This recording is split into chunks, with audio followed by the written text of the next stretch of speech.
तुम्ही एकदम आश्चर्यचकित होऊन तुम्ही इथं कशाला आला म्हटले चला बा म्हटलं भाऊजी शेतावर गेले आहे भेटून घ्या बा म्हटलं. हे बघ हा अरे कधी शेताचं धुरा न ओलांडणारा माणूस जेव्हा शेतात येतो ना तेव्हा आश्चर्य वाटतो ना.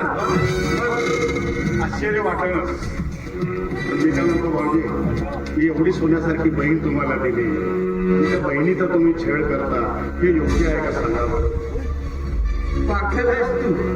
अबे तुझी बहीण सुखात आहे, खूप मजेत आहे, आनंदात आहे. कुठं दुःखात आहे तुझी बहीण.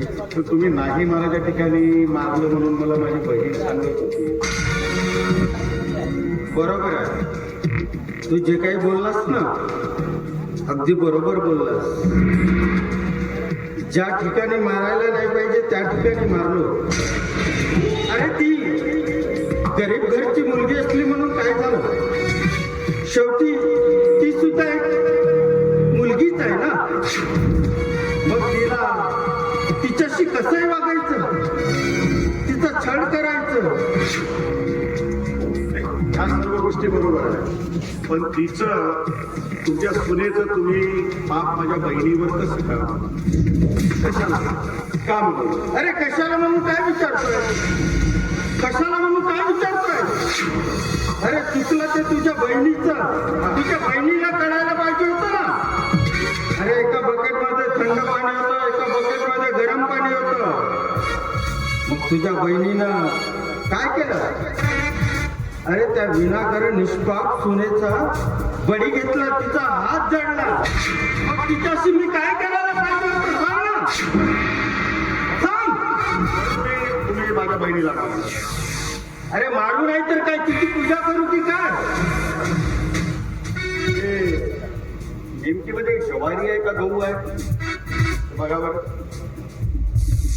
अरे ही जेवारी आहे. ज्वारी आहे नाही चांगले पाव. अरे हो.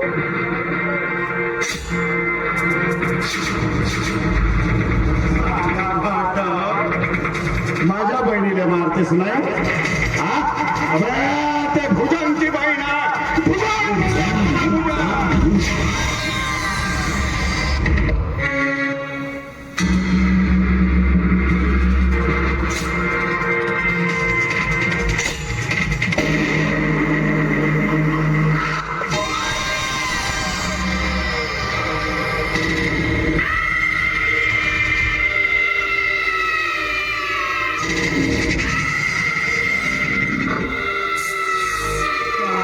घाटो माझ्या बहिणीला मारला बहिणीला.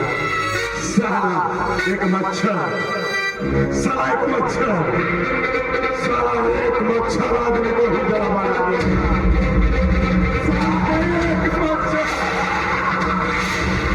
अरे तेरा साला गिरो तुरंत उछलने के पत्ते की तरह जो पर्वत की ऊंचाई से गिरकर अपने अस्तित्व को खोने.